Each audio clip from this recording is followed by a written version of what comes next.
Buku surat 295, ayat yang ke-17. Ayat yang ke-17. Page 295, ayat yang ke-17. Okey, baik, baca doa sikit. Bismillahirrahmanirrahim. Rabbi syrah li sadri wa yassir li amri wahlul 'uqdatam min lisani yafqahu qawli. Rabbi yassir wa la tu'assir wa tammim bil khair. Ya Fattah wa bika nasta'in. Subhanaka la ilma lana illa ma 'allamtana innaka antal alimul hakim. Allahumma anfa'na bima 'allamtana wa 'allimna ma yanfa'una wa zidna ilma walhamdulillahi rabbil alamin. Okay, ayat yang ke-17 surah Al-Kahfi. Wa tarash syamsa idza tala'at tadhawaru an kahfihim dhatal yamin wa idza gharabat taqriduhum dhatal shimal wa hum fi fajwatin min zalika min ayatillah man yahdillahu fahuwal muhtad wa man yudlil falan tajida lahu waliyyan mursyida. Boleh? Okay, baik. Wa dan tara, engkau akan melihat. Tara, terjemah dia, engkau akan melihat. Okey, tara, engkau akan melihat. Asyamsa, matahari. Asyamsa, matahari. Iza, apabila. Iza, apabila.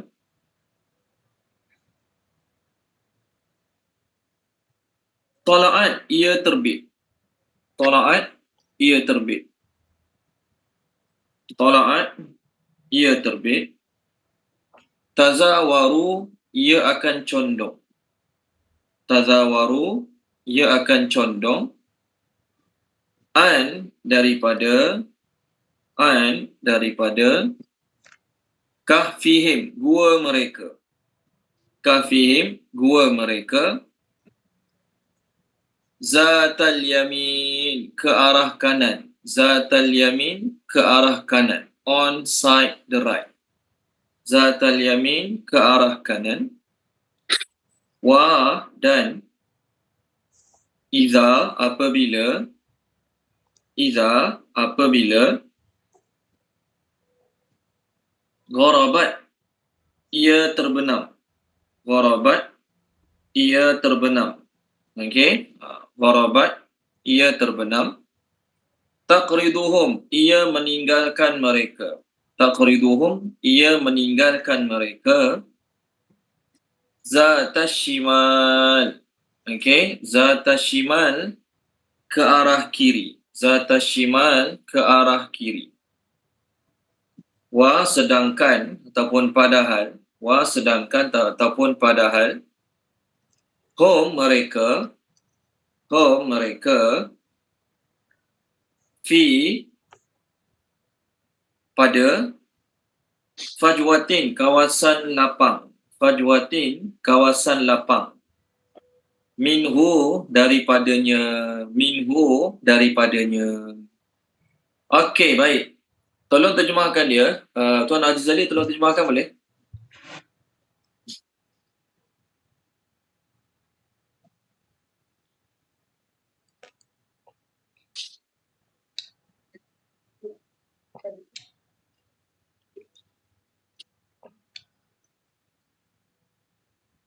Tuan Aziz Ali, tolong terjemahkan. Oh, saya Ustaz. Saya ingat Ustaz bagi siapa tadi.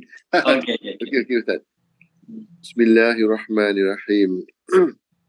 Dan engkau akan melihat matahari apabila ia terbit, ia akan condong daripada gua mereka ke arah kanan.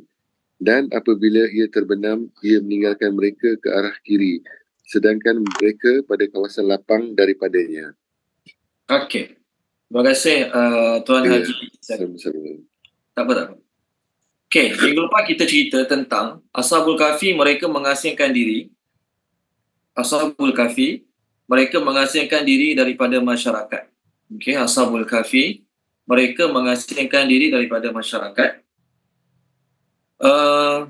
Mereka pergi ke gua dan apa mereka minta pada Allah ketika mana mereka sampai ke gua, minta daripada Allah Subhanahu Wa Taala kemudahan dalam segala perkara. Puan Izawani telah baca boleh Puan Izawani ayat minggu lepas, ayat terakhir, ayat 16. Puan Izawani telah baca ayat minggu lepas, ayat terakhir. 16. Bismillahirrahmanirrahim. Bismillahirrahmanirrahim. Oleh kerana kamu telah mengasingkan diri dari mereka dan daripada apa yang mereka sembah selain Allah, maka pergilah kamu berlindung di gua itu, supaya Tuhan kamu melimpahkan daripada rahmatnya kepada kamu dan menyediakan kemudahan-kemudahan untuk menjayakan urusan kamu dengan memberikan bantuan yang berguna. Okey. Terima kasih Puan Izawani. Okey, dengan memberikan kemudahan-kemudahan kepada kamu. Mirfaqah tu comfort and ease. Apa dia nama mirfaqah? Comfort and ease. Dia oleh kerana mereka tinggalkan kampung halaman mereka pergi ke gua nak selamatkan iman, Allah Ta'ala bagi mereka comfort dan ease. So, Allah terima doa mereka. Ayat 17 dan 18 ni, Allah buat mereka comfortable dalam gua tersebut. Walaupun kita kata gua dengan rumah lagi selesa lah. Gua dengan rumah lagi selesa. Toilet mudah, segala-galanya mudah. Kan? Baik. Dalam ayat ni, Allah kata kamu akan tengok matahari, kamu akan melihat matahari apabila dia terbit. Apabila ia terbit, dia akan condong sebelah kiri, sebelah kanan gua. Dan apabila dia terbenam, dia akan meninggalkan mereka, iaitu meninggalkan Ashabul Kahfi di sebelah kiri. Macam mana nak faham ayat ni? Nak faham ayat ni ialah Allah nak bagi mereka dapat manfaat daripada cahaya matahari. Allah nak bagi Ashabul Kahfi ni dapat manfaat daripada cahaya matahari. Tetapi dalam masa yang sama, Allah tak nak buat mereka ni kena terik matahari. Okey? Kita perlu cahaya matahari. Zat-zat vitamin, protein yang ada dalam matahari tu manusia memerlukan. Allah buat matahari, Allah ciptakan matahari kerana Allah mengetahui manusia memerlukan matahari. Okey? Tetapi dalam masa yang sama, kalau orang tu duduk tengah panas tengah matahari, dia comfortable tak? Tak comfortable. Kita solat kat Masjidil Haram tengah-tengah panas kat ruang kat depan tu, luar masjid tengah-tengah hari, tak larat, tak tahan. Ada yang orang berhenti semayang, tengah-tengah solat Zuhur berhenti semayang, cari tempat lain yang teduh sikit. Tak tahan panas. Kan? Walaupun kita kata tempat tu tempat yang mulia, Masjidil Haram, Mekah, tapi bila panas matahari, dia punya terik matahari tu tak semua orang tahan. Kecuali yang dah biasa, tak ada masalah lah. Jadi mereka yang berada dalam gua kahfi ni, Allah nak buat mereka comfort, Allah nak buat mereka selesa. Cahaya matahari masuk dalam gua tapi tak kena direct pada mereka. Cahaya matahari masuk dalam gua tak kena direct pada mereka. Jadi macam mana cara Allah Ta'ala buat mereka ni tak terganggu tidur mereka? Okey. Sebelum ni kita dah bincang, pintu gua mereka tertutup. Kenapa tertutup? Ada orang dirikan bangunan di hadapan gua mereka. Jadi dalam tafsir mengatakan bahawasanya, kalau kita tengok daripada tepi, contohlah ni tempat matahari naik. Ni tempat matahari naik, ni tempat matahari turun. Contoh. Jadi gua tu duduk sini. Ni gua lah ni lebih kurang. Contoh ni gua dia. Contoh ni lebih kurang gua lebih kurang ni. Ni pintu gua. Pintu gua ni didirikan bangunan depan dia. Jadi tak nampak lah pintu gua ni kan. Maka atas gua ni biasanya ada lubang. Mana-mana gua biasanya ada lubang angin. Untuk angin masuk, angin keluar. Angin masuk, angin keluar. Jadi atas gua ni ada lubang. Ni lubang. Lubang. Okey, jadi mereka tidur tengah-tengah ni. Mereka tidur tengah-tengah kawasan lapang. Mereka tidur. Ini gambaran daripada tepi. Ini gambaran daripada tepi. Maksudnya matahari naik kot ni, turun kat ni. Biasalah, maksudnya ni timur, ni barat. Ni timur, ni barat. Okey. Kalau kita ambil gambaran daripada atas pula, nak faham ayat ni, kita ambil gambaran daripada atas macam ni. Kita ambil gambaran daripada atas, dia akan jadi macam ni. Ini tempat matahari terbit, timur. Ini tempat matahari terbenam, barat. Okey, ini tempat matahari terbenam, barat. Okey. Matahari naik, ni gua. Ni lebih kurang gua daripada atas lah. Ni lebih kurang gua ni kita buat lebih kurang gua ni daripada atas. Daripada atas gambaran gua macam ni. Pintu gua kat sini. Kat sini ke pintu gua. Okey, tak kisah mana pun pintu gua. Yang penting dekat pintu gua tu didirikan bangunan. Sekarang ni atas gua tu ada lubang. Untuk masuk cahaya, masuk udara, lubang. Ni lubang. Kalau matahari naik direct macam biasa, turun macam biasa, straight lah ni, lurus lah ni, saya buat tak lurus. Maka mereka yang tidur tengah-tengah ni, kawasan lapang tengah-tengah ni akan kenalah panas matahari masa matahari diri tegak atas kepala mereka. Masa matahari betul-betul atas kepala mereka. Jadi apa cara dia? Allah kata apabila matahari terbit, dia terbit belah timur, kamu akan melihat dia condong ke sebelah kanan gua, bukan sebelah kanan mereka, sebelah kanan gua. Jadi maksudnya matahari naik macam ni. Matahari naik macam ni ke sebelah kanan gua. Jadi bila matahari lalu kat ni laluan matahari, yang tidur tengah-tengah ni tak kena cahaya. Kerana apa? Cahaya masuk kena kawasan ni. Matahari duduk sini, cahaya masuk kena kawasan ni. Masa matahari duduk sini, cahaya kena kawasan ni. Tak kena orang tidur tengah-tengah. Jelas Ya. Lepas matahari menganan, matahari nak terbenam pula, Allah kata apa dia? Apabila matahari nak terbenam, matahari turning away from them. Bukan from the cave, from them. Maksudnya, matahari mula mengiri daripada mereka. Matahari mula meninggalkan mereka di sebelah kiri. Maksudnya matahari naik macam ni, turun macam ni. Jadi, cahaya matahari dalam gua tu, ni lubang gua, cahaya matahari dalam gua tu, mula-mula cahaya duduk sini, pusing, cahaya tu bergerak sini, habis. Maknanya kawasan tengah mereka tidur ni, langsung tak kena cahaya matahari. Langsung tak kena cahaya matahari. Itu maksud ayat, apabila kamu melihat, maksudnya Allah katakanlah Muhammad, kamu tak ada masa Ashabul Kahfi punya peristiwa ni, kamu tak ada masa tu. Tapi katakanlah, kamu ada pada masa tu. Kamu duduk dalam gua, kamu akan tengok cahaya matahari masuk. Masa Ashabul Kahfi tidur, katakanlah kita ada dalam gua masa Ashabul Kahfi tidur, katakanlah lah. Tak berlaku pun. Tapi seandainya kita ada, nescaya kita akan tengok cahaya matahari masuk, tapi cahaya panas matahari tu, direct dia tu, takkan kena badan seorang pun Ashabul Kahfi. Maknanya Allah nak buat mereka comfortable, Allah nak buat mereka selesa dalam gua ni.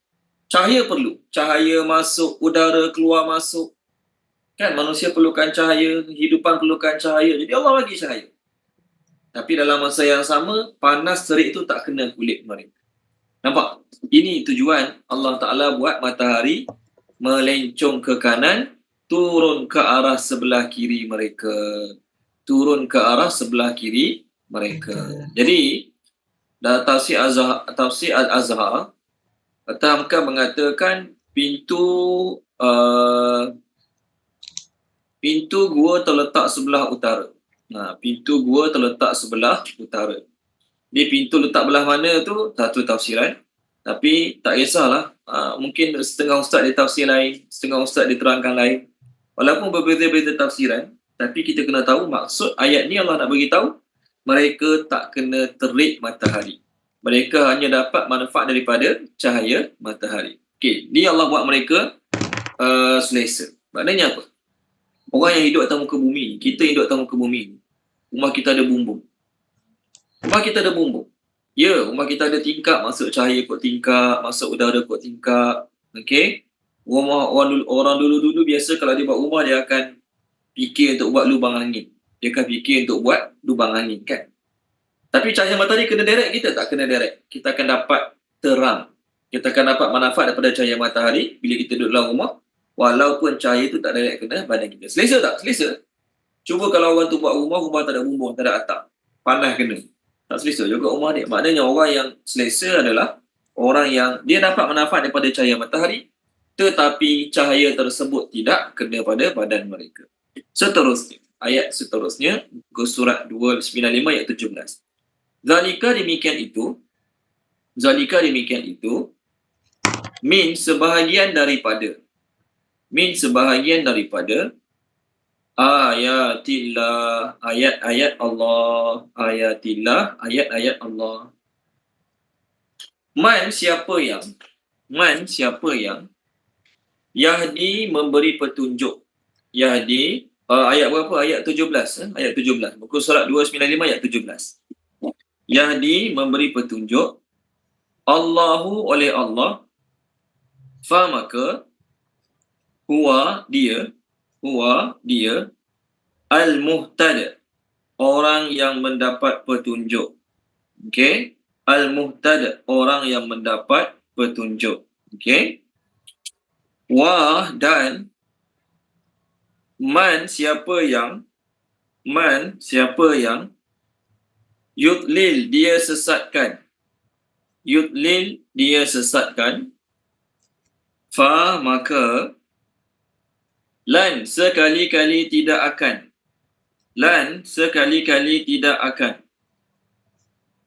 Tajida kamu mendapati lahu baginya waliyan pelindung ataupun penolong mursyida yang dapat memberi petunjuk. Puan Siti Nolis terjemahkan Puan Siti Nolis ayat kita ni.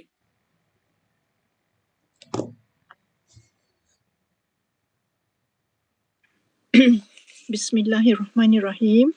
Demikian itu sebahagian daripada ayat-ayat Allah. Siapa yang memberi petunjuk oleh Allah, maka dia orang yang mendapat petunjuk. Dan siapa yang dia sesatkan, maka sekali-kali tidak akan kamu mendapati baginya penolong yang dapat memberi petunjuk. Okey, terima kasih Puan Siti Nolis. Hebat tak matahari condong, matahari terjemah apa tadi? Declining. Hebat tak? Hebat lah. Matahari ada laluan dia. Tapi Allah nak jaga bagi comfortable orang dalam gua tu, Allah Ta'ala alihkan laluan matahari. Hebat tak? Hebat lah. Tapi itulah kata sebahagian. Itu hanyalah sebahagian daripada tanda-tanda kekuasaan Allah. Allah nak buat lebih lagi. Boleh sangat nak buat lebih lagi. Ini bukan kali pertama Allah Ta'ala ubah laluan matahari. Zaman Nabi Joshua, Allah Ta'ala pernah sekat matahari daripada terbenam. Nak bagi ruang kepada Nabi Yusha dan juga Nabi Khalid mengalahkan orang-orang Amalikah dalam menawan Baitul Maqdis. Nabi SAW bersabda dalam sebuah hadis, Inna syamsa la tuhbasu li ahadin illa li Yusha. Matahari tak pernah ditahan untuk sesiapa pun kecuali kepada Yusha. Maksudnya masa tu Jumaat petang, lepas asar, kalau matahari terbenam, masuk maghrib hari Sabtu, masuk maghrib malam Sabtu malam, orang Bani Israel dah tak boleh perang dah. Maka Nabi Yusha bin Nun doa pada Allah. Lalu Allah terima doa Nabi Yusha bin Nun, Allah buat matahari lambat terbenam. Jadi bila Allah SWT buat matahari lambat terbenam, maka Bani Israel masa tu dapat kalahkan musuh mereka. Itu sebahagian daripada tanda-tanda kekuasaan Allah. Dan ni pun, kita kata Ashabul Kahfi ni kisah hebat. Ya, kisah hebat. Kita semua setuju. Kisah hebat. Orang tidur lama, matahari condong, bukan laluan biasa. Maksudnya, ayat ni kalau kita duduk kat gua, kita nampak. Orang yang duduk kat kawasan tu, negeri tu, negara tu, mereka tak nampak. Allah ubah laluan matahari. Tak adalah ubah banyak sangat. Allah ubah sikit je supaya cahaya tu tak kena orang yang tidur dalam gua tadi. Okey? Itu sebahagian tanda-tanda kekuasaan Allah. Kalaulah tak berlaku kisah Ashabul Kahfi, contohlah, tak pernah berlaku pun kisah Ashabul Kahfi. Tak ada pun dalam Quran Ashabul Kahfi. Adakah Allah tak hebat? Allah sentiasa hebat.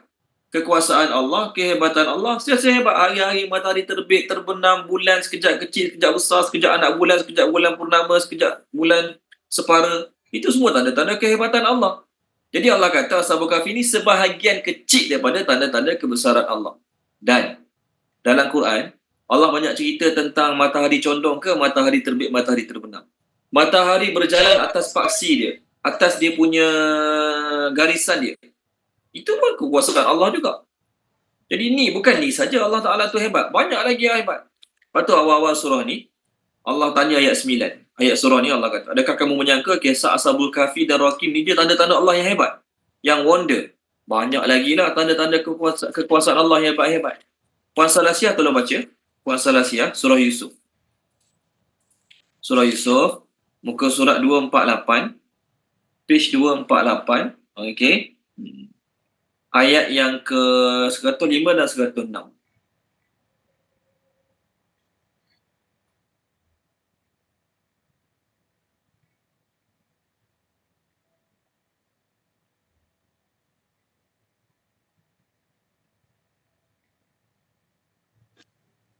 Ayat berapa Ustaz? 105, 106. Auzubillahi minasyaitonirrajim. Bismillahirrahmanirrahim. Dan berapa banyak tanda-tanda kebesaran Allah di langit dan di bumi yang mereka saksikan, namun mereka berpaling darinya. 106. Dan kebanyakan mereka tidak beriman kepada Allah, bahkan mereka mempersekutukannya. Okey. Terima kasih Puan Salasiah. Sama Ustaz. Allah kata, berapa banyak tanda-tanda kekuasaan Allah yang ada di langit dan di bumi yang mereka sentiasa melaluinya. Yang mereka sentiasa melaluinya. Dan mereka sentiasa berpaling daripada tanda-tanda tersebut. Maknanya, orang yang Allah sebut dalam ayat 105 surah Yusuf ni, bukan orang zaman Ashabul Kahfi. Zaman sekarang, zaman sebelum Ashabul Kahfi, zaman selepas Ashabul Kahfi, hari-hari kita tengok kekuasaan Allah, kehebatan Allah.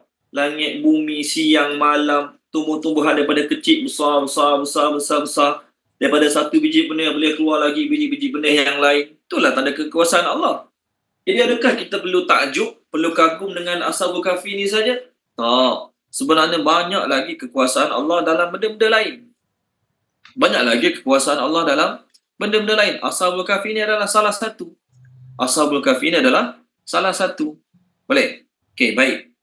Kemudian, orang musyrikin, kalau tanya mereka siapa buat matahari, siang, malam, mereka jawab Allah. Tapi dalam masa yang sama, mereka masih lagi mengadakan sekutu bagi Allah Subhanahu wa Ta'ala. Okey, sebab tu dalam Quran banyak kisah Ashabul Kahfi ke banyak cerita Allah buat siang malam. Siang malam. Kita dah lalu banyak ayat. Dalam Quran, baru sekali ni je kita lalu Allah cerita Ashabul Kahfi, dan baru sekali ni je Allah pesongkan ataupun alihkan laluan matahari. Baru sekali ni je. Dalam ayat ni baru kita jumpa. Yang ayat lain, Allah terbitkan matahari, ciptakan matahari, buat laluan matahari. Dalam surah Yasin, wasyamsu tajri li mustaqarrin laha, masing-masing berjalan atas paksi masing-masing. Itu lagi hebat. Kebesaran Allah tu lagi hebat. Jadi kenapa kita hanya nak kagum bila lalu surah Kahfi saja? Tak. Kehebatan Allah sentiasa ada sekeliling kita. Benar Allah kata, siapa yang Allah bagi petunjuk, dia akan dapat petunjuk. Maknanya, sebelum turun surah Kahfi, sahabat-sahabat tak tahu pun cerita Ashabul Kahfi ni. Nabi pun tak tahu cerita Ashabul Kahfi. Sebelum turun surah Kahfi, para sahabat tak tahu cerita Ashabul Kahfi, Nabi pun tak tahu cerita Ashabul Kahfi. Tapi sahabat telah pun beriman dengan Allah Subhanahu wa Ta'ala. Para sahabat telah pun beriman dengan Allah Subhanahu wa Ta'ala.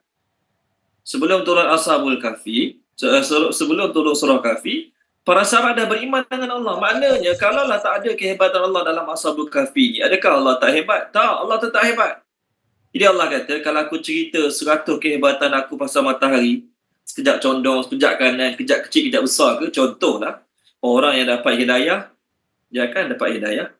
Orang yang tak dapat hidayah, dia tetap tak akan dapat hidayah.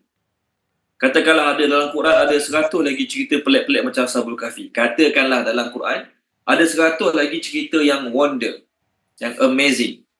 Macam Ashabul Kahfi ni 100 lagi cerita lebih kurang contoh. Tapi kalau orang tu tak dapat hidayah, dia tetap tak dapat hidayah. Orang yang beriman, orang yang Allah bagi dia hidayah. Orang baru dengar 1-2 ayat Quran. Orang baru dengar 1-2 ayat Quran daripada Nabi, tak dengar langsung cerita Ashabul Kahfi ni. Dah cukup untuk buat mereka dapat hidayah. Maka Allah kata, siapa yang Allah bagi hidayah, dia akan dapat hidayah. Dan siapa yang Allah Ta'ala sesatkan, maksudnya Allah SWT sesatkan dia daripada jalan petunjuk, maka tidak ada siapa boleh bagi dia hidayah walaupun dia ahli sains. Mak dia saintis, ayah dia saintis, dia pun sendiri saintis. Dalam keluarga dia semua saintis. Dan dalam keluarga dia, mak dia masuk Islam, ayah dia masuk Islam, abang dia yang saintis masuk Islam, anak dia saintis juga masuk Islam. Tapi dia, kalau Allah tak bagi hidayah, walaupun dia dah jumpa 1001 kebenaran ayat-ayat Quran tentang sains, contoh. Dia kaji, dia jumpa. Dia baca, dia jumpa. Tetapi, kalau Allah tak bagi dia hidayah, dia tetap tak dapat hidayah. Syukur pada Allah, kita dapat iman warisan. Apa maksud iman warisan? Kita tak jumpa pun ayat-ayat macam ni lagi. Kita tak tahu pun tentang dalil-dalil tu, dalil-dalil ni, tapi kita lahir-lahir terus beriman, Allah lah Tuhan yang satu, Allah lah berkuasa buat segala-galanya. Syukur pada Allah Subhanahu Ta'ala. Sebab, na'udzubillah min zalik, katakanlah, na'udzubillah ni contoh seandainya kita lahir bukan agama Islam. Tak kisahlah agama apa, tak tahulah sebab apa pun. Lalu datanglah orang Islam cerita kebenaran Quran, kebenaran Allah Tuhan Esa, kebenaran hari kiamat. Kita belum tahu lagi kita nak terima ke tak nak terima. Belum tentu lagi kita akan terima ataupun tak nak terima. Nabi Musa tunjuk mukjizat. Kan? Tongkat jadi ular, tangan keluar cahaya. Penyihir-penyihir Fir'aun beriman. Penyihir-penyihir Fir'aun yang Fir'aun bayar gaji mereka untuk lawan Nabi Musa, beriman dengan Nabi Musa. Tapi Fir'aun yang tengok, pemuka-pemuka Fir'aun yang lain yang tengok, kaum Fir'aun yang lain yang tengok mukjizat Nabi Musa tak beriman juga. Kerana apa? Kalau Allah bagi 100 mukjizat pada mana-mana Nabi pun, orang yang Allah bagi hidayah, dia akan dapat hidayah. Orang yang tak dapat hidayah, sampai bila-bila dia tidak akan dapat hidayah. Okey, baik, seterusnya. Masuk ayat baru. Untuk sahabat-sahabat yang baru masuk, kita ayat 18 muka surat 295. Muka surat 18, terbalik. Muka surat 295 ayat yang ke-18. Wa dan tahsabuhum, kamu menyangka mereka. Tahsabuhum, kamu menyangka mereka. Saya lupa nak terangkan. Dalam tafsir mengatakan pintu gua mereka menghadap Allah. Apa nama dia orang putih? Orang putih panggil nama dia pintu gua Ashabul Kahfi ni. Dia menghadap buruj yang buruj tu dipanggil Little Bear ataupun Great Bear ataupun dipanggil Ursa Minor ataupun Ursa Major. Saya pun tak tahu apa dia Little Bear, Great Bear, Ursa Minor, Ursa Major. Tanyalah sahabat-sahabat kelas yang tadi. Dia akan memberitahu. Dia buruj. Jadi pintu gua, ni dalam kitab yang tafsir saya baca, dia tulis ni lah. Pintu gua tu menghadap Banatu Na'shin Al-Kubra, Banatu Na'shin As-Sugra. Pintu gua Ashabul Kahfi ni, pintu gua Ashabul Kahfi menghadap Banatu Na'shin As-Sugra dengan Banatu Na'shin Al-Kubra. Pintu gua tu. Jadi Banatu Na'shin As-Sugra, Banatu Na'shin Al-Kubra ni apa dia? Dia bentuk, dia panggil buruj yang bentuk dia seakan-akan beruang. Sebab tu dia panggil Little Bear ataupun Great Bear. Saya pun baru tahu juga benda ni. Tak tahulah ni orang kaji bintang ni mungkin tahulah bab ni.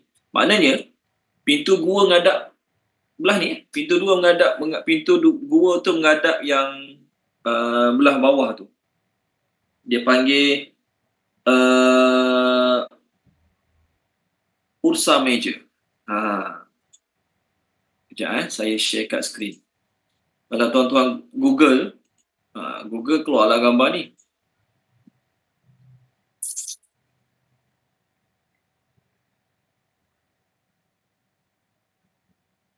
Yang saya tahu teddy bear saya tahu teddy bear. Dah tahu lama lah, yang ni saya belum tahu.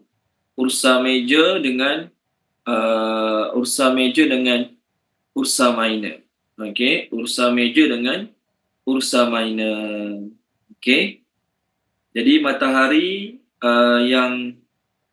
matahari pula. Pintu gua Ashabul Kahfi ni dia menghadap yang mana tadi saya bilang. Okey. Jadi pintu gua tu menghadap Ursa Minor. Ni. Pintu gua tu menghadap ke Ursa Minor. Okey, pintu gua menghadap sini. Dia matahari terbit, dia condong ke kanan belah ni. Okey, dan dia pergi belah kiri daripada Ashabul Kahfi. Okey, baik. Kenapalah Nabi tak bawa sahabat-sahabat pergi melancong tunjuk, kan? Pergi melancong tunjuk gua kat mana, matahari naik kat mana. Senanglah mengetahui zaman sekarang nak bawa pergi juga tunjuk. Pengajaran dia apa dia? Pengajaran dia nak beritahu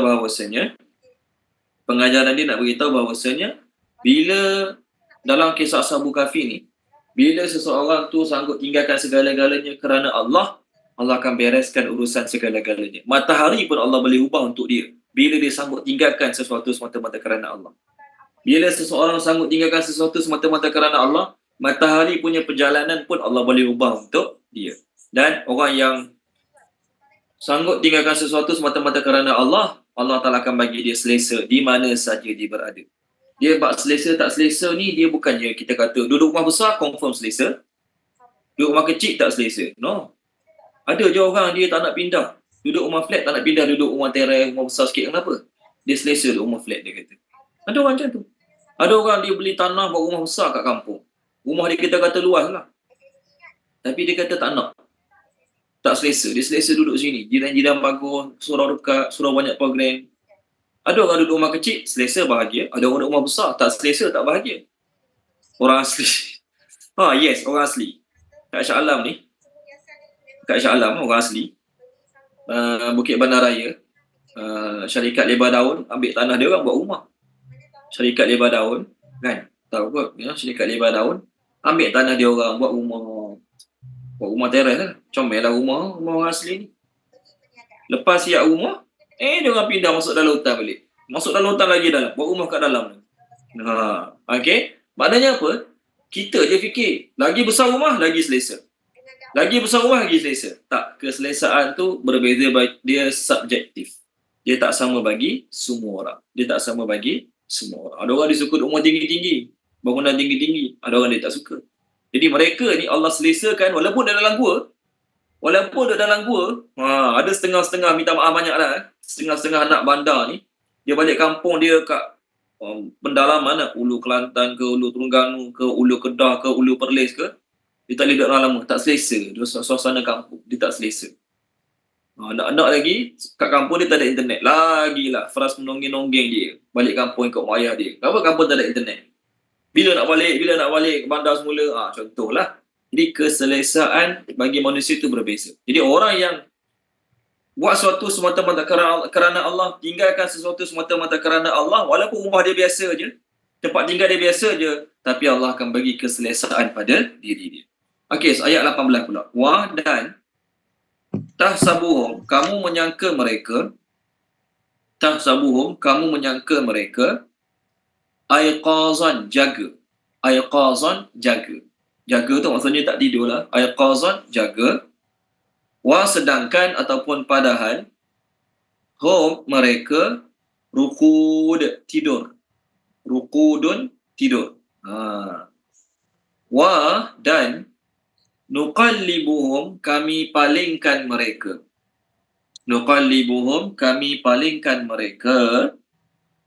Zatal yamin, ke arah kanan. Wa dan zatas shimal, ke arah kiri. Okey, zatas shimal, ke arah kiri. Okey, berhenti situ dulu. Tolong terjemahkan dia. Puan Suraya Haidar, boleh terjemahkan Puan Suraya Haidar ayat 18 ni.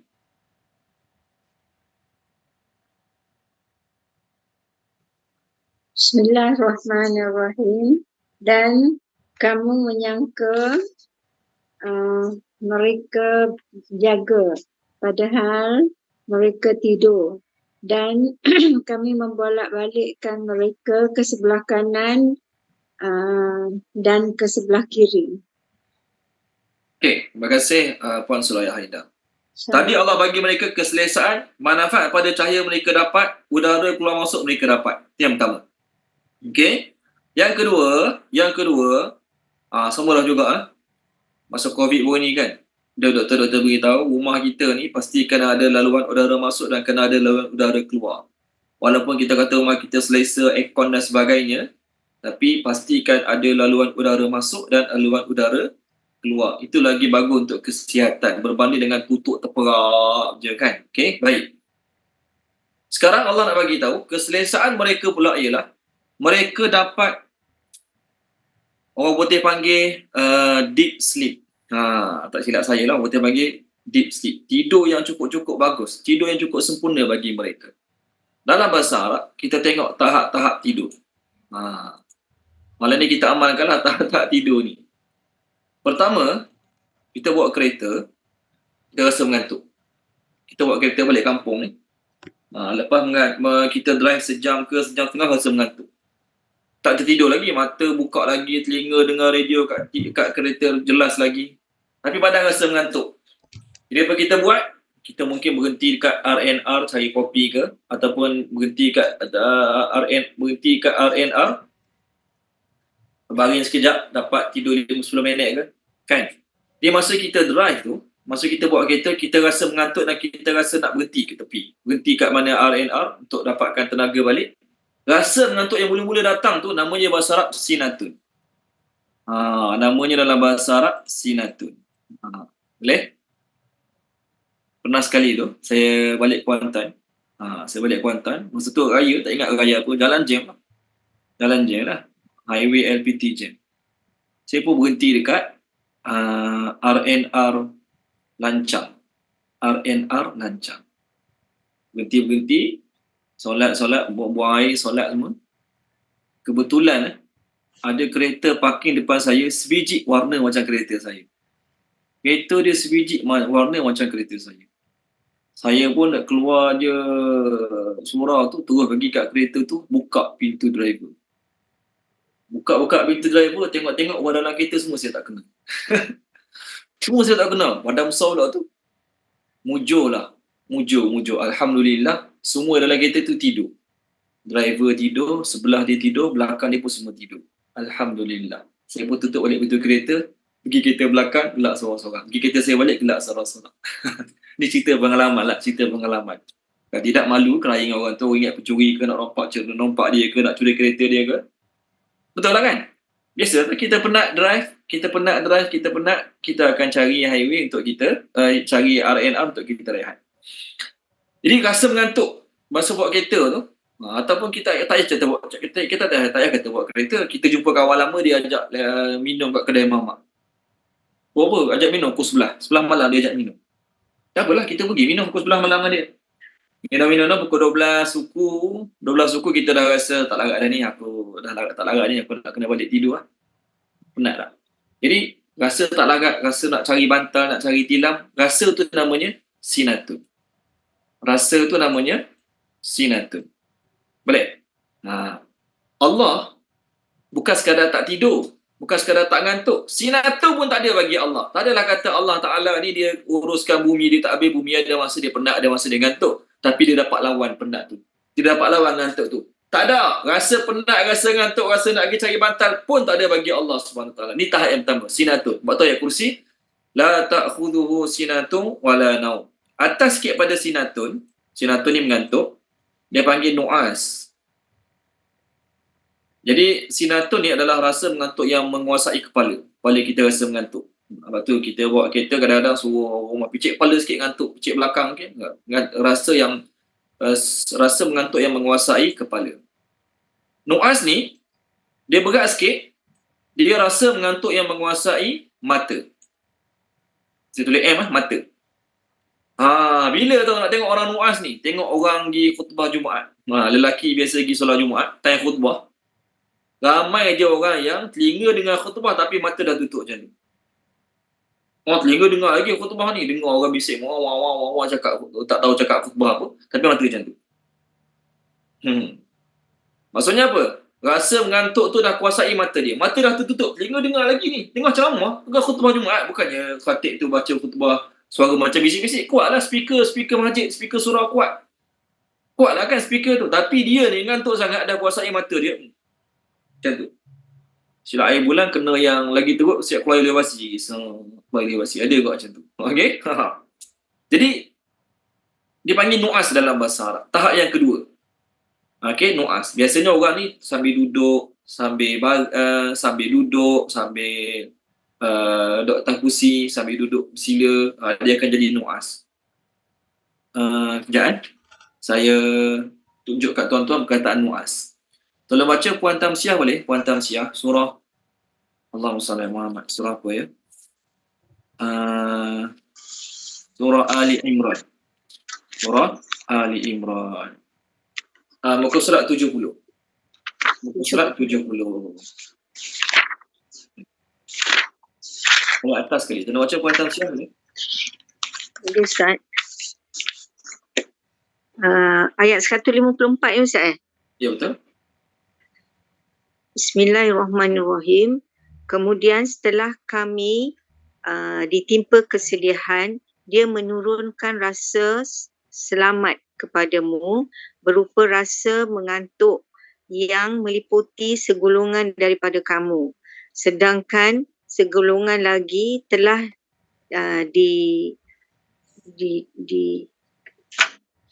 telah dicemaskan oleh diri mereka sendiri. Mereka menyangka yang tidak benar terhadap Allah seperti sangkaan jahiliah.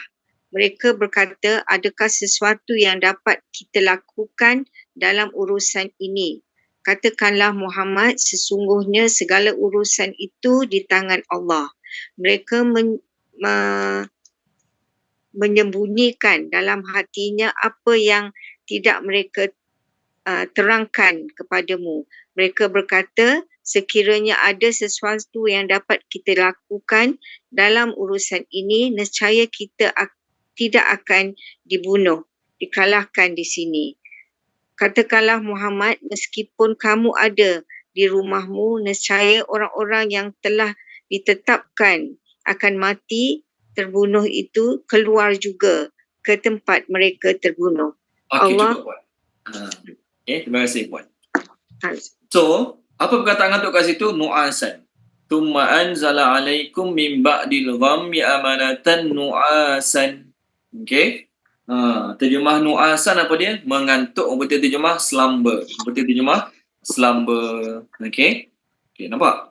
So, nu'asan ni biasa dalam kelas mengaji, dalam khutbah, okey, ataupun bahasa belajar dulu kat college ke kat universiti ke, cikgu mengajar ke depan, dia macam tu.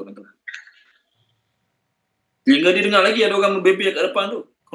Tapi mata dia dah tertutup. Tu dia panggil nu'as dalam bahasa Arab.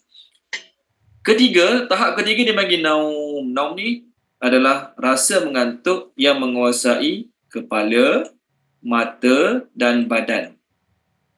Naum. As-salatu khairum minan naum. Tidur. Ni biasalah kan, naum, tidur. Okey? Orang yang tidur dipanggil naimun. Orang yang tidur, naimuna. Orang yang tidur. Ni biasa. Kita tengah tidur, telinga pun kadang tak dengar apa sangat. Mata tutup, badan rehat. Itu dipanggil naum dalam bahasa Arab. Okey. Lagi tinggi pada naum, ni ayat kita sekarang, rukuk dia. Rukuk ni kita boleh kata tidur mati. Kita kalau naum, ni ayat kita sekarang rukuk. Kita ni kalau tidur, jam bunyi kita tersedar. Ada anak kecil nangis, kita tersedar. Okay, sebab tu setengah orang tu bila dia dapat anak kecil, kawan dia ucap apa kat dia? Selamat berjaga malam. Kawan dia ada pengalaman. Kawan dia ada pengalaman dia anak kecil, jadi kawan dia kata selamat berjaga malam ya. Kenapa berjaga malam? Tengah tidur, bayi menangis. Nak susu lah, nak tu lah dan sebagainya. Jadi telinga kita peka, pok tu bangun. Tu dipanggil naum. Adapun rukuk ni, dapat suami ke pasangan yang rukuk ni, contohlah anak menangis ke, anak melalak ke, dia tetap tidur mati, tak tahu apa. Tu dia panggil rukuk. Maksudnya memang tidur sungguh lah. Orang keliling dia bising, budak main ke apa ke, dia tak ada masalah. Budak bising, berlari, roda, dia relax, tak terjaga langsung. Kita kalau tidur, budak bising, kita marah. Oi, jangan bising anak tidur ni, contohlah. Tapi orang yang rukuk ni, tidur memang sebelah dia orang bising ke, sebelah dia ada orang buat perayaan tai pusam, bising gonggang tali yang singa ke sebelah rumah dia relax, tak rasa apa-apa. Itu dia panggil rukuk dalam bahasa Arab. Daripada perkataan rukuk ni tuan-tuan dan puan-puan, keluarlah perkataan ayat dalam surah Yasin. Qalu ya wailana man ba'athana min marqadina. Surah Yasin tu marqadina kan. Marqadina tu kubur kami. Dia orang yang dalam kubur tu dia seolah-olah dia ra, qaf, dal. Ra, qaf dan dal. Puan Zakiah, ada baca Puan Zakiah surah Yasin 443? 443 ke 444 ke? Saya cari ya surah Yasin Ada perkataan marqadina tu. Qalu ya wailana man ba'asana min marqadina. Okey, Ustaz, 44 berapa tu? 443. Yes. Ayat yang 52. Ayat 52. 52.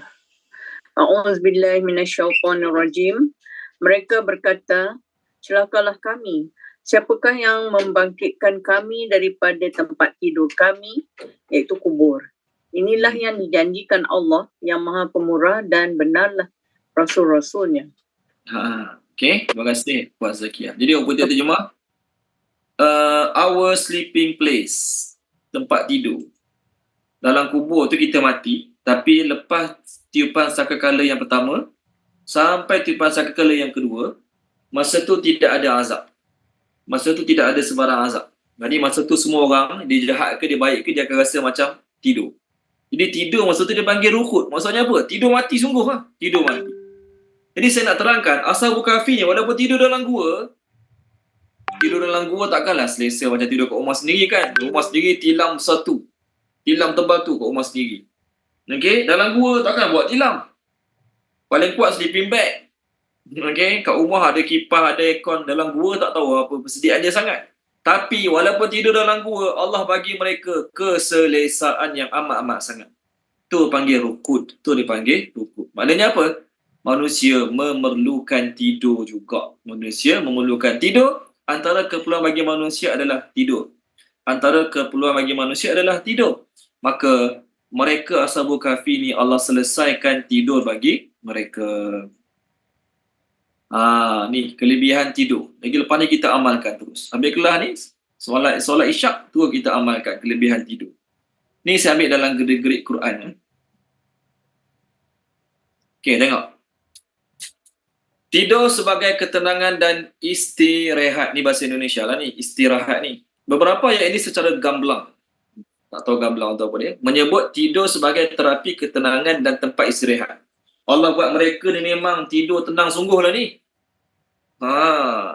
Walaupun ayat lepas ni Allah Ta'ala bolak-balik kepada mereka, mereka tetap tidur memang betul-betul tenang. Penelitian ilmiah membuktikan bahawa tidur adalah tempat istirahat yang sangat efektif. Dari foto wajah-wajah manusia yang tak tidur selama 30 jam. Siapa tak tidur 30 jam zaman sekarang ni? Doktor-doktor yang baru masuk kerja doktor kan, kesian. Masuk kerja pagi ni, balik malam esok. Masuk kerja pagi ni, balik malam esok. Tu yang ada doktor pun kena jumpa doktor lain tu. Dia doktor, dia kena jumpa doktor lain untuk bagi kaunseling kat dia. Kesian dia. Okay? Ni rasa doktor baru lah ni, kena jadi mangsa ni. Jadi kalau yang orang tak tidur 30 jam, nampak kat muka dia, daya psikologi dia jadi tidak menarik. Dan orang yang tak cukup tidur ni, dia akan timbul banyak penyakit. Kalau kita masuk kelas dietitian, kelas nak diet, nak kuruskan badan, tidur awal. Jaga makan, senaman bagus, jaga makan, tak makan ni, senaman bagus, tapi tidur lambat pun tak bagus. Susah nak turun berat badan. Itu dalam ilmu dietitian lah kan. Ni tak, orang tak tidur ni, begitu juga orang yang kurang tidur, dia akan beri kesan tak baik pada darah tinggi. Oleh kerana itu, tidur adalah ketenangan dan tempat istirahat. British Medical Journal menyebutkan bahawa jika makhluk hidup tidak beristirahat, tidur yang cukup, hal itu dapat memunculkan kegelisahan, penyakit, penurunan gaya kesihatan manusia dan kematian muda. Sebuah kajian ilmiah Al-Quran yang dikuatkan penelitian ilmiah abad ini. Jadi mereka ni Allah Ta'ala bagi keselesaan tidur cukup. Cuma jangan berlebihan lah. Berlebihan tak kena juga.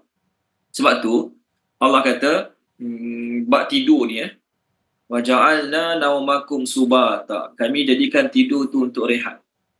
Tenang, tidur tu untuk rehat. Okey. Ni kita guna waktu malam tengok TV, main telefon. Waktu bangun pagi tak cergas. Tolong baca ni boleh? surah An-Naba. Kalau baca dia, Tuan Haji Aziz Dahri dalam baca Tuan Haji Aziz, muka surat 582 ayat 9. 582 ayat 9.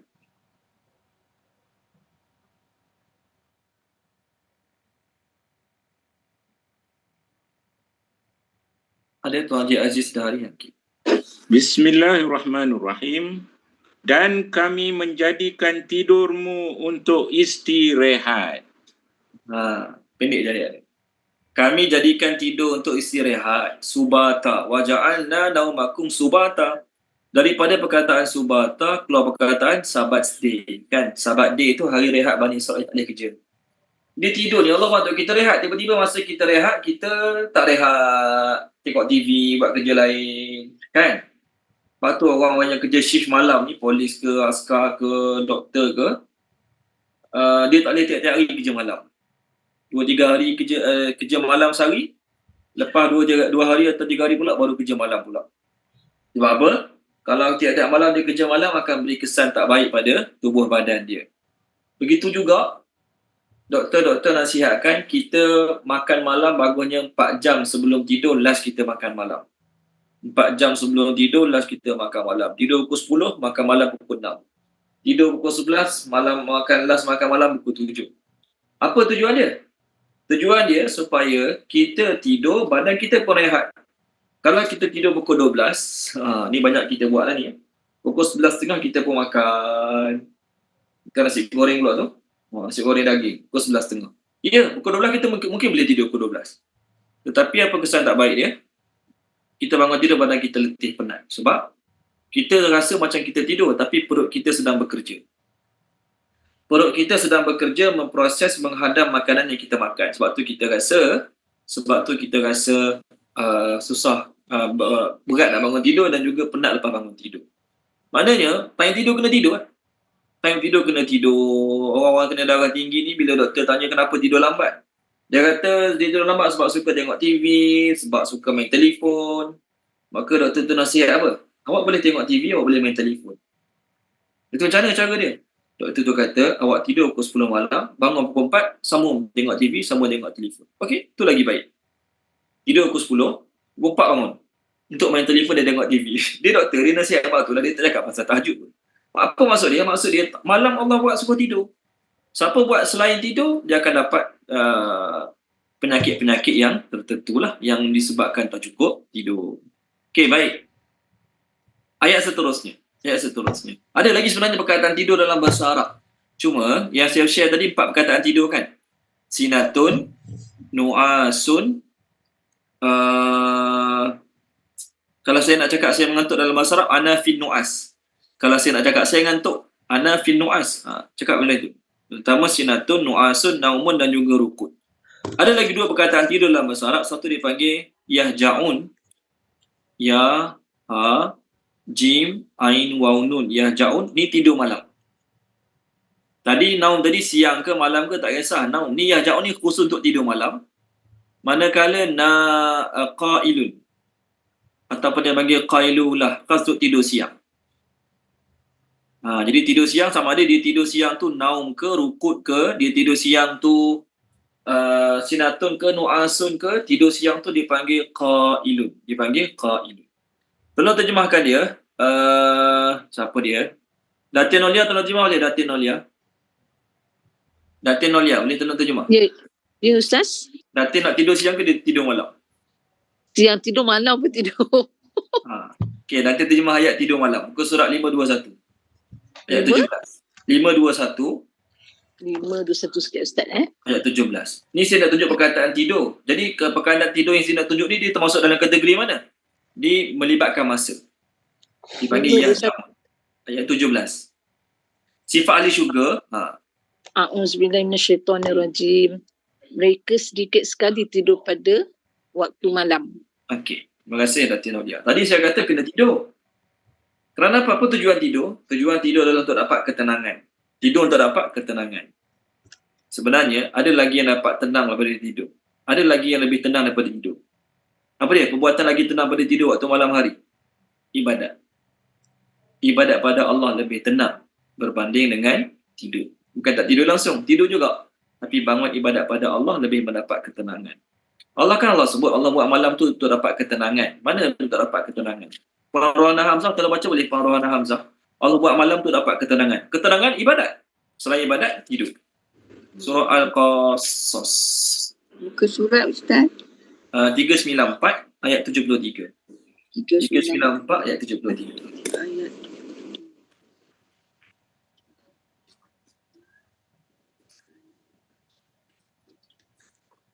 A'udzubillahi minasyaitonirrajim. Bismillahirrahmanirrahim.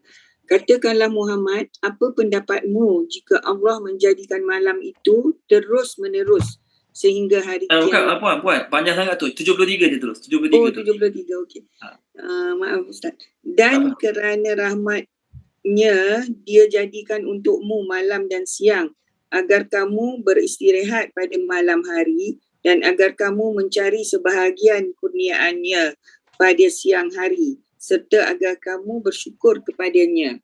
Okey, Puan Rohana, agak-agak perkataan istirahat tu apa perkataan yang Allah guna dalam ayat tu? Perkataan istirahat tu, apa perkataan yang Allah guna? Agar kamu beristirahat pada malam hari, tidur. Ya. Ayat ni taskunu, betul kan? Ayat ni litaskunu. Ya, taskunu. Taskunu tu berasal perkataan sakinah. Tenang. Sakinah, tenang. Okey? Taskunu, tenang.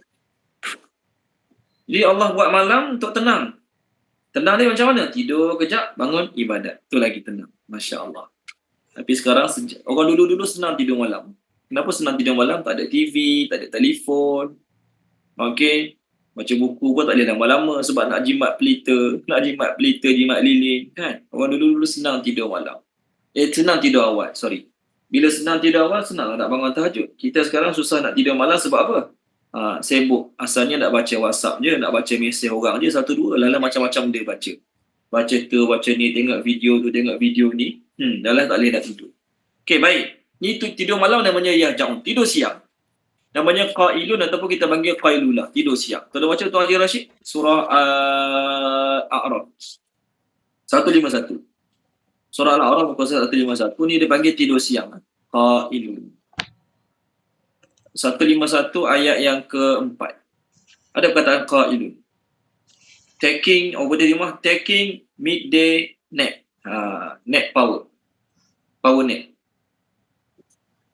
Bismillahirrahmanirrahim. Betapa banyak negeri yang telah kami binasakan, azab kami datang menimpa penduduknya pada malam hari atau pada saat mereka beristirahat pada waktu siang. Terima kasih Tuan Haji Rashid. Beristirahat waktu siang tu dipanggil qailun.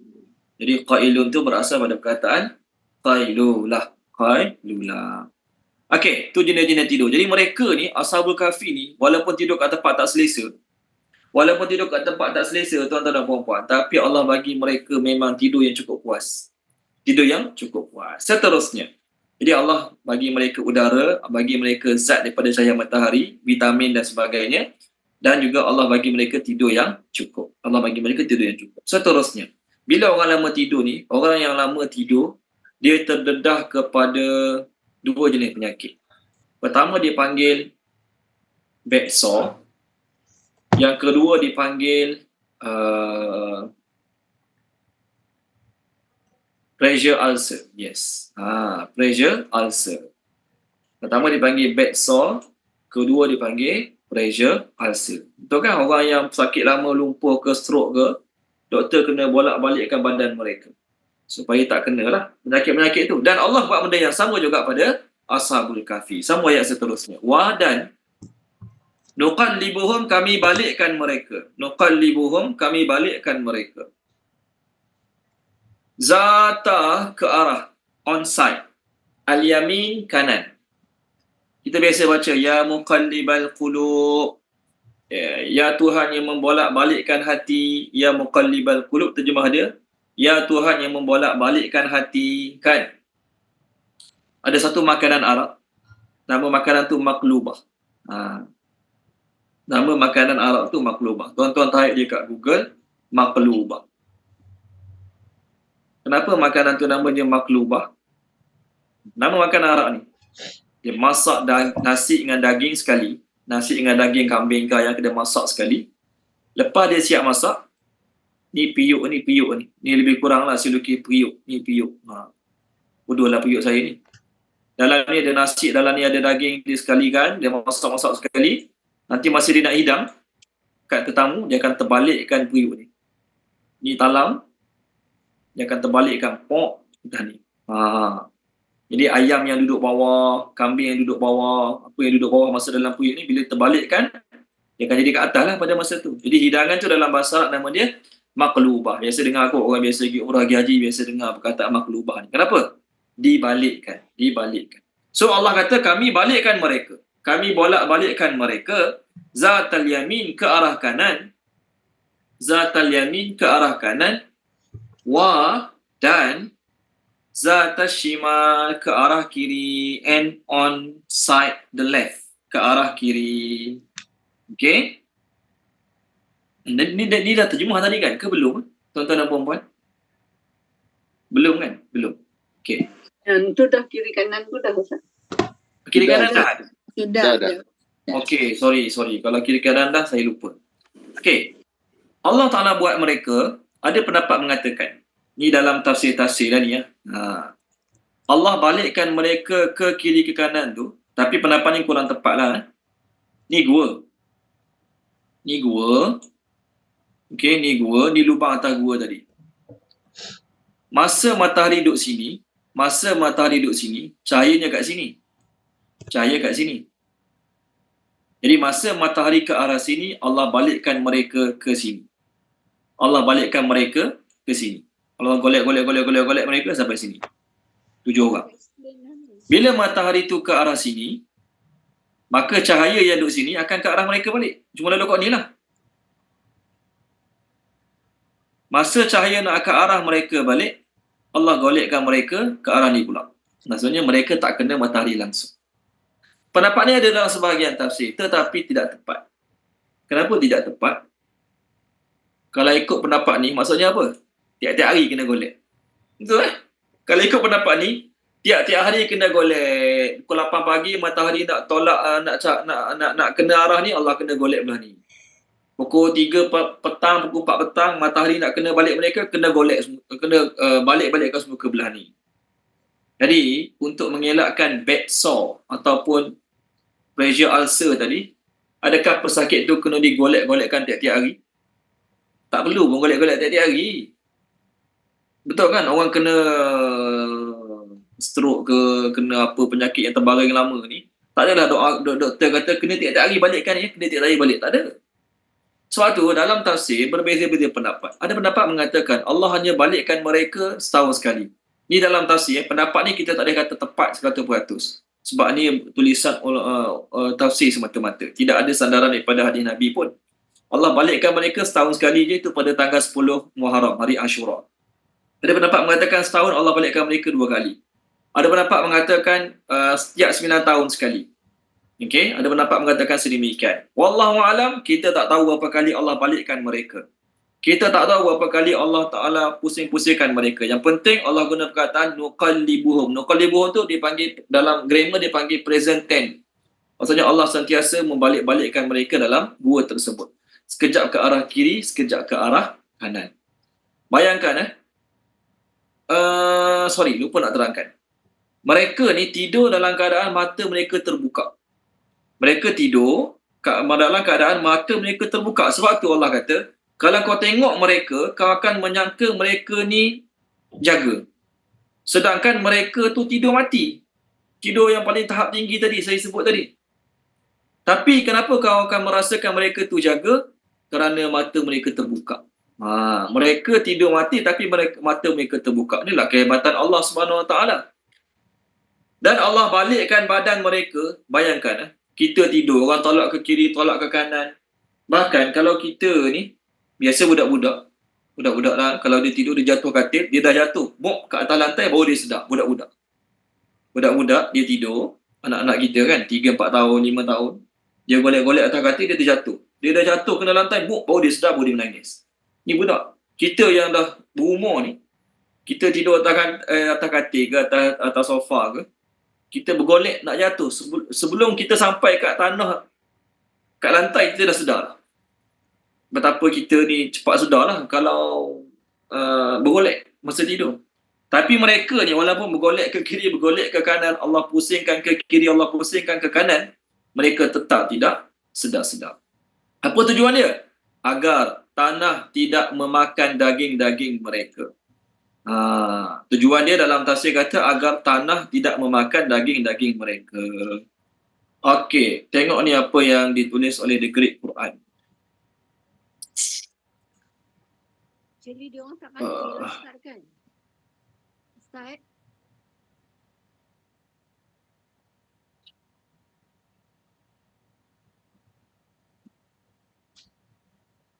Okay, tengok kat skrin. Pembalikan tubuh Ashabul Kahfi. Pembalikan tubuh Ashabul Kahfi. Dan engkau mengira mereka itu tidak tidur, padahal mereka tidur dan kami bolak-balikkan badan mereka ke kanan dan ke kiri.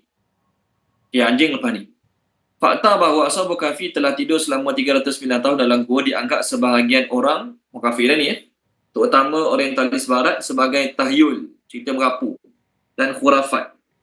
Orang Islam cerita merapu ni, balik tidur, balik badan kanan, balik badan kiri.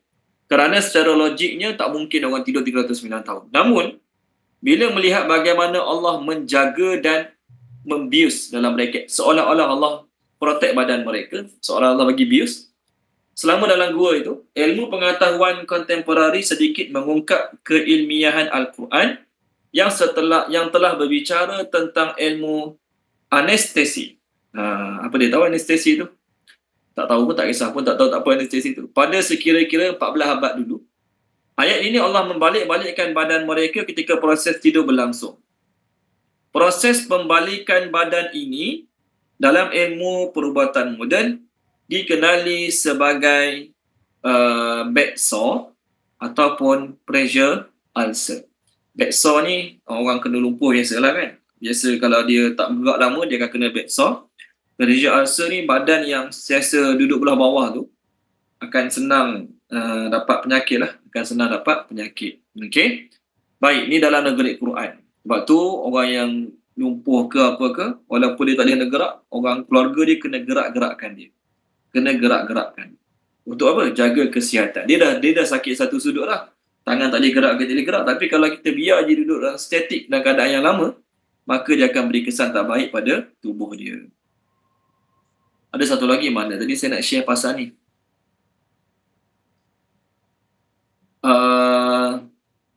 Okey. Sambungan pada backsaw ni tadi.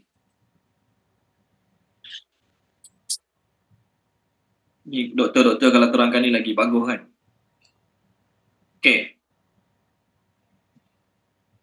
Teori ini menyebutkan bahawa jika badan manusia statik atau tidak bergerak dalam waktu tertentu, hal itu akan memunculkan sebuah kekosongan jalur oksigen ataupun darah dalam tubuh. Jika keadaan itu tetap berlanjut, hal ini akan membawa penderitaan kepada kematian.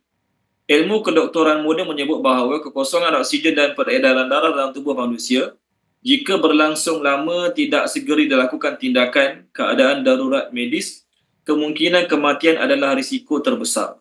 Tak sekadar Allah membalik-balikkan tubuh Ashabul Kahfi selama 309 tahun, hal ini merupakan sebuah tanda dan faktor bahawa peredaran darah dan oksigen selalu tetap cukup bagi mereka. Peredaran darah bagus, peredaran oksigen untuk mereka pun bagus. Okey? Jadi fakta Quran ni seolah-olah kita kata apa? Allah mengawet mereka Ashabul Kahfi dan juga mereka mampu bertahan tidur dengan pengaturan rapi dan indah dari sang sutradara. Allah lah ni Mereka masukkan Allah lah tu. Baik, maknanya pertama mereka selesa dalam bak cahaya mereka cukup, udara dalam gua cukup, mereka tidur selesa, sangat tenang tidur mereka, dan Allah pelihara badan mereka daripada dapat penyakit. Apa cara dia? Bergerak. Allah pusingkan ke kiri, ke kanan, pernafasan mereka okey, perjalanan darah mereka okey, badan mereka tak dia mamah bumi. Badan mereka tak dia mamah bumi. Sebenarnya bukan badan manusia saja. Jam kita jatuh kat padang pasir. Hari ni jam kita jatuh, tahun depan kita datang cari balik. Tak jumpa dah. Kerana dia akan ditimbus, dimakan oleh pasir. Dimakan oleh tanah, maksudnya tanah akan mengambus. Tanah akan mengambus apa yang ada atas dia. Ribut taufan ke, angin terlalu kuat yang menolak tanah ke sehingga tertutup, terkambus, tertimbus apa saja yang ada atas tanah. Itu tak maksud dia makan tanah. Okey? Baik. Seterusnya, ayat 18 ni sambung ayat baru tentang anjing pula. Anjing pula. Wa dan kalbuhum, anjing mereka, kalbuhum, anjing mereka, anjing ashabul kahfi ni seekornya lah. Basitun, apa terjemah basitun? Melunjurkan, boleh? Menjulurkan pun boleh. Apa dia terjemah? Stretch forth. Stretch forth. Menjulurkan boleh, melunjurkan boleh. Zira'aihi, kedua kaki depannya. Zira'i ni sebenarnya ni zira'. Tangan kaki kita ni zira'. Takkan nak terjemah kedua tangannya kan? Kita terjemah kedua kaki depannya. Anjing tu menjulurkan ataupun melunjurkan lagi tempat bahasa Melayu kan, melunjurkan kedua kaki hadapannya bil wasid ke arah pintu gua, bil wasid di pintu gua, bil wasid di pintu gua. Lau jikalau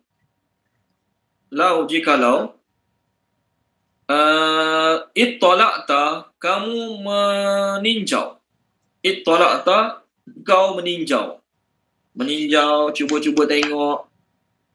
Dia ittala'a ni dia cuba usaha untuk tengok. Tu ittala'a. Okey, dia cuba untuk tengok, tinjau. Kat akhirat nanti, ahli syurga boleh tinjau ahli neraka.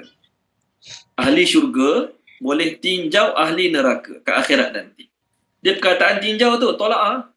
Puan Azhar, tolong baca Puan Azhar surah Saffat. Boleh Puan Azhar? Surah Saffat. Muka surat 447. 447 ayat 50, 51 sampai 55. 50, 51 sampai 55. Surah Saffat. Ada perkataan ittala'a dengan muttali'un kat situ. 457. 447. Surah Saffat 447 ayat 50 sampai 55. Yes. A'udzubillahi minasyaitonirrajim. Lalu sebahagian mereka menghadap kepada sebahagian yang lain sambil berbincang-bincang, yakni tentang perbuatan di dunia dahulu. Seorang di kalangan mereka berkata, sungguhnya aku di dunia dahulu mempunyai seorang rakan yang menempelak aku. Dia, yakni rakan yang tidak beriman itu, berkata, adakah engkau juga salah seorang daripada golongan yang membenarkannya, yakni kebangkitan selepas mati pada hari akhirat? Sambung rakannya itu lagi, adakah sesudah kita mati dan menjadi tanah dan tulang, adakah kita akan dihidupkan semula serta dibalas apa yang telah kita lakukan? Setelah menceritakan perihal rakannya itu, dia, yakni penghuni syurga, berkata kepada teman yang bersamanya, adakah kamu hendak melihat yakni keadaan rakanku yang ingkar itu?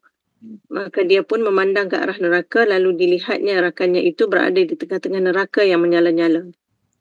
Dia pun menempelak. Cukup Puan Azhar.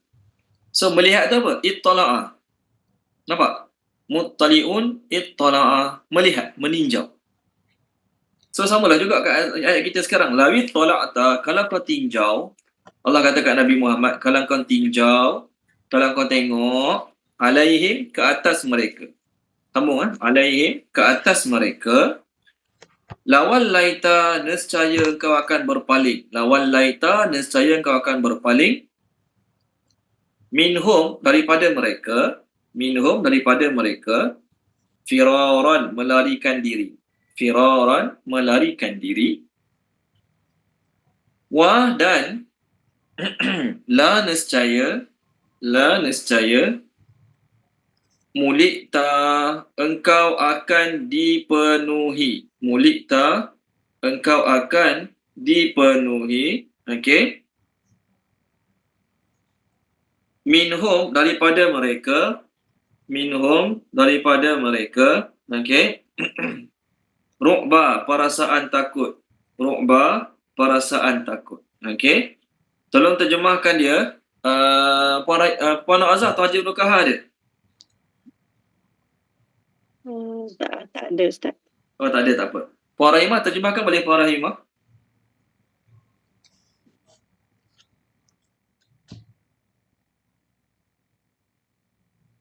Puan Rahimah tolong terjemahkan.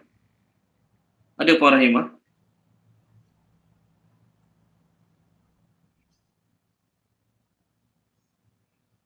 Okey, tak apa. Tolong terjemahkan dia. Puan Tamsiah Syam, terjemahkan boleh Puan Tamsiah.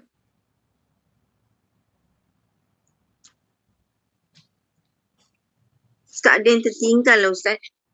Ya, tak apa, Saya cuba. baca je Boleh. Dan anjing mereka menjulurkan kaki kedua kaki ke hadapan ke arah pintu, dan jikalau engkau tengok ke atas mereka, melarikan diri Berpaling daripada mereka. ke atas mereka, berpaling daripada mereka, Melarikan diri.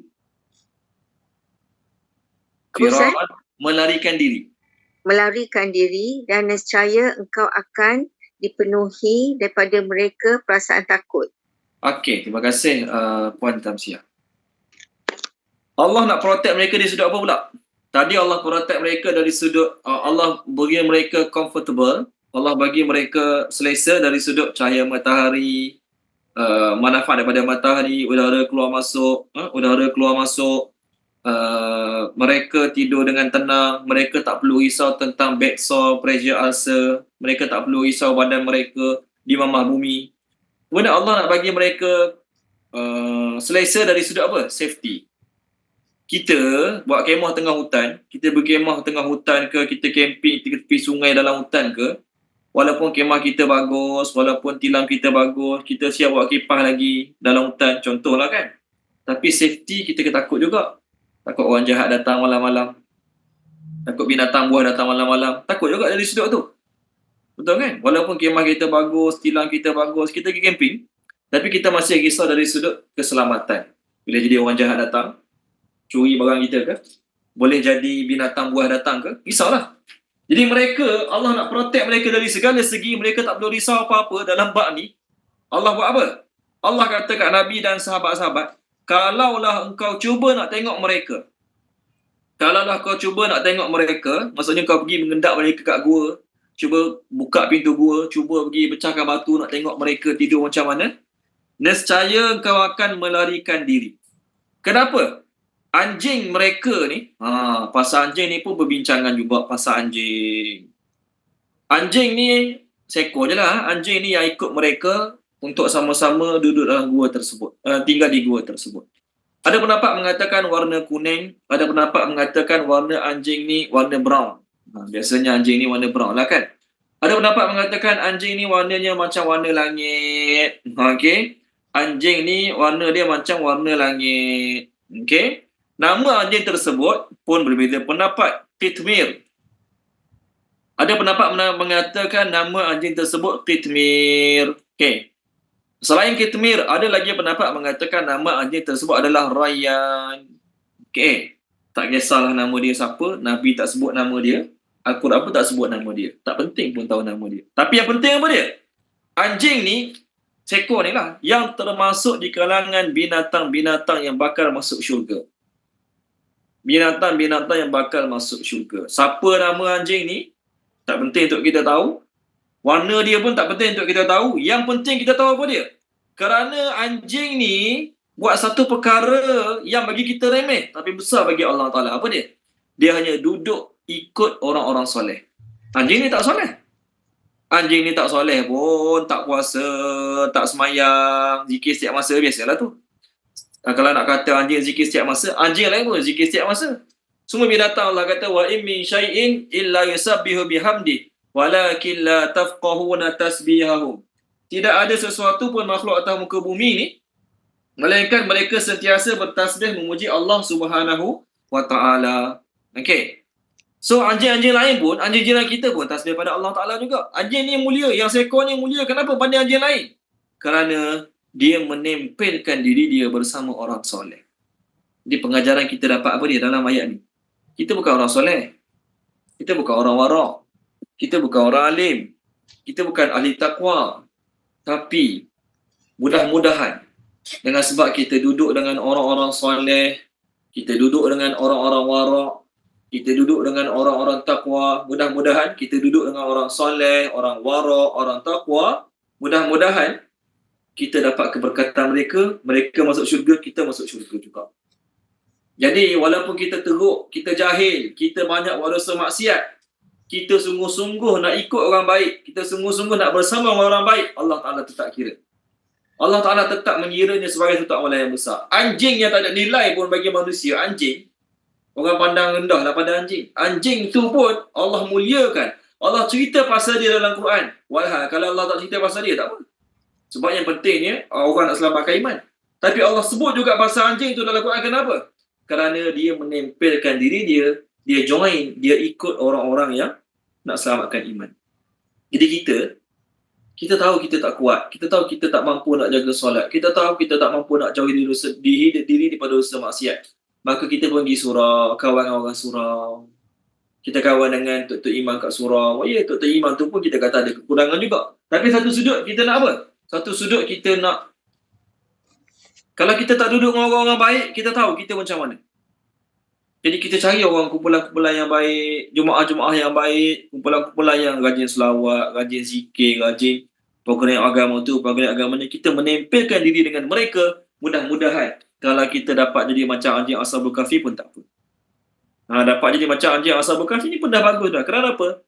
Anjing ni mulia sebab apa? Anjing ni mulia sebab dia nak ikut orang baik. Dan apa dia punya function anjing ni dalam gua ni bersama Ashabul Kahfi? Bukan function lah. Apa manfaat dia? Manfaatnya ialah Allah buat anjing ni, dia duduk kat pintu gua dalam keadaan dia melunjurkan kaki dia ke depan. Anjing, kalau kita tengok daripada depan, biasa je.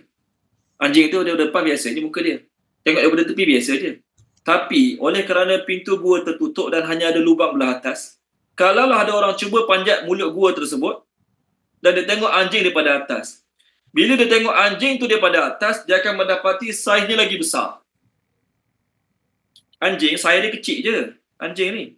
Tapi bila kita tengok daripada atas, dalam keadaan dia menunjukkan kaki dia ke hadapan, dia duduk rapat ke bumi, kaki dia menunjuk ke hadapan, orang bila tengok, orang tengok, binatang besar ni.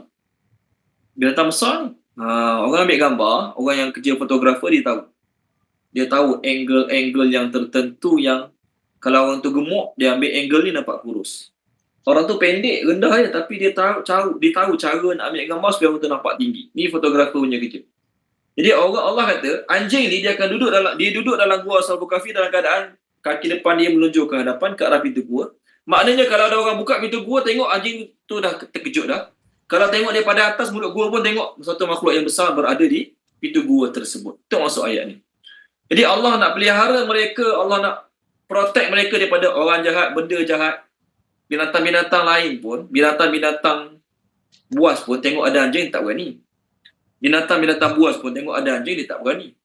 Allah kata kalau engkau wahai Muhammad ataupun sesiapa saja di kalangan manusia, masa Ashabul Kahfi tengah tidur tu, cuba tinjau, cuba intai, cuba tengok. Boleh jadi ada orang jahat. Orang jahat tengok, ada orang ni, orang luar ni datang kat gua kita ni. Orang luar datang kat gua kita, dia tidur kat gua kita. Inilah peluang kita nak rompak mereka, nak samun mereka, nak curi barang-barang mereka, nak bunuh mereka ke, colek mereka, jual sebagai hamba ke, ni peluang kita.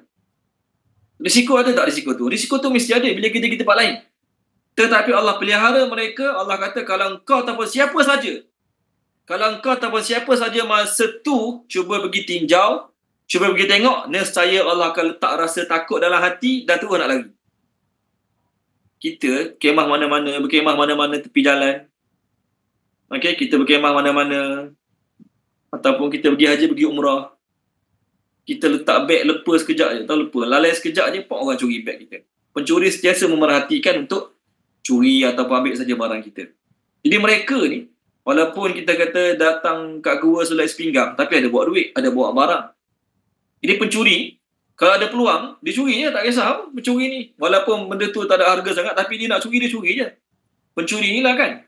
Jadi, Allah pelihara mereka, kalaulah ada pencuri, penjahat, orang datang dengan niat apa saja, siapa saja yang datang dengan niat apa saja pada masa tu, kalau mereka dapat tengok orang Ashabul Kahfi ni, dah tidur mata terbuka.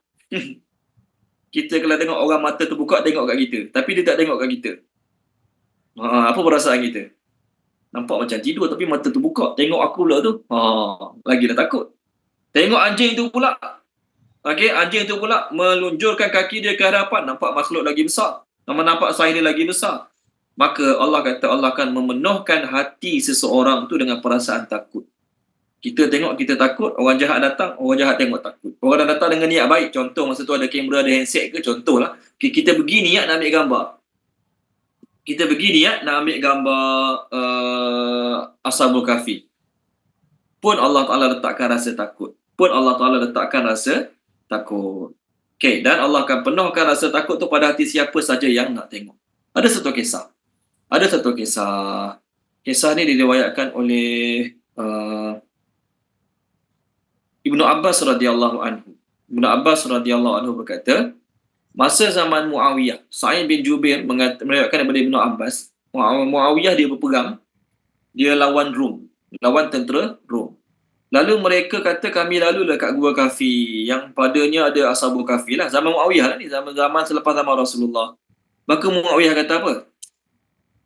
Kalaulah Allah buka untuk kita, untuk tengok Ashabul Kahfi ni, kita mesti dapat tengok. Allah buka untuk kita, mana tahu kita pergi dapat tengok, boleh tengok mereka. Ibn Abbas kata tak boleh.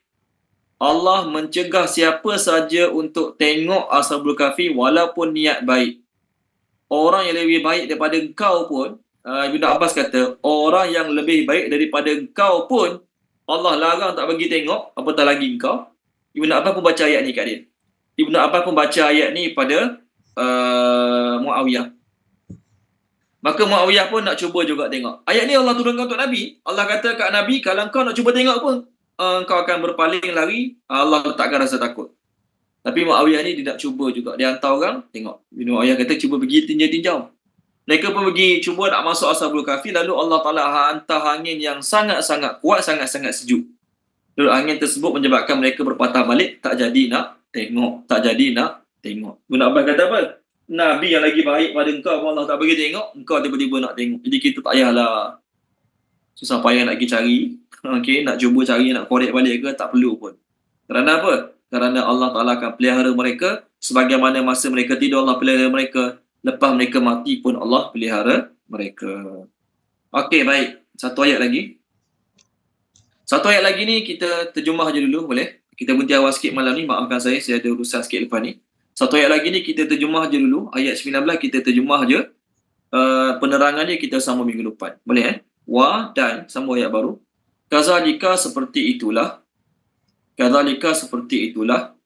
Ba'asnahum kami bangkitkan mereka.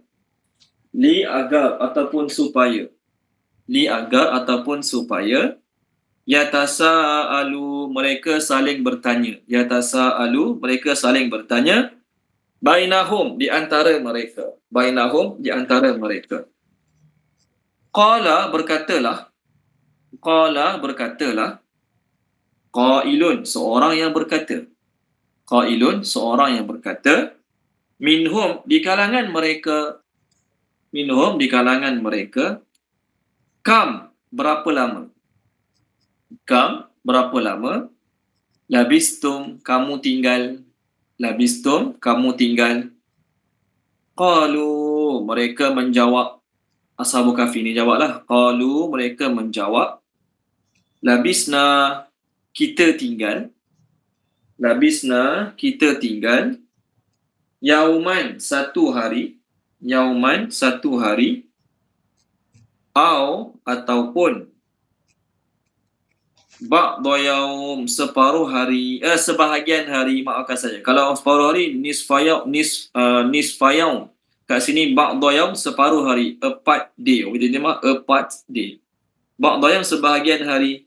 Qalu mereka berkata, Rabbukum Tuhan kamu, a'lamu lebih mengetahui. Bi dengan ma tempoh yang labistum kamu tinggal. Fa maka ib'asu hantarlah, utuslah. Ib'asu terjemah dia hantarlah, utuslah. Ahadakum, salah seorang kamu. Ahadakum, one of you, salah seorang kamu. Bi dengan warikikum, wang perak kamu. Warikikum, wang perak kamu. Hazihi ini, hazihi ini, ila ke Al-Madinah bandar. Al-Madinah bandar.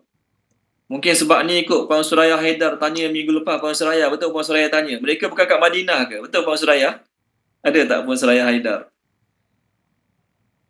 Ya, Ya Puan? ya, saya tanya. Puan Suraya Haidar tanya, mereka bukan kat Madinah ke? Sebab ada banyak Madinah? Yes, ayatnya Madinah. Tapi masuk Madinah kat sini bandar. Bandar di Rom tersebut. Bukan Madinah yang di Arab Saudi sekarang. Boleh okey, tak apa, tak ada masalah. Fa maka liyanzur, hendaklah dia mencari. Liyanzur terjemah dia hendaklah dia mencari. Seorang ni lah. Maafkan saya sekejap, sorry sekejap. 3 minit.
Okay, baik, sambung Sambung, sorry, maafkan saya.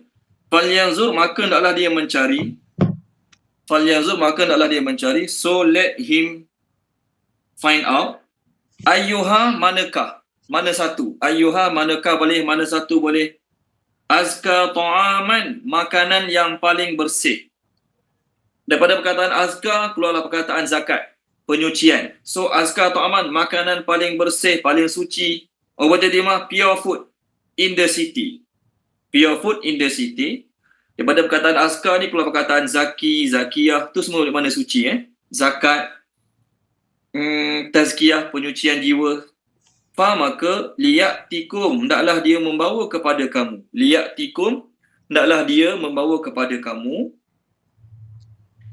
Bi dengan rizqin, makanan. Ya, rizqin terjemah rezeki lah, kita terjemah makanan. Minhu, daripadanya, daripada duit perak tadi, daripada makanan yang baik tadi. Wal yatalattaf, dan hendaklah dia berhati-hati. Wal yatalattaf maksudnya dia jangan menonjol sangat.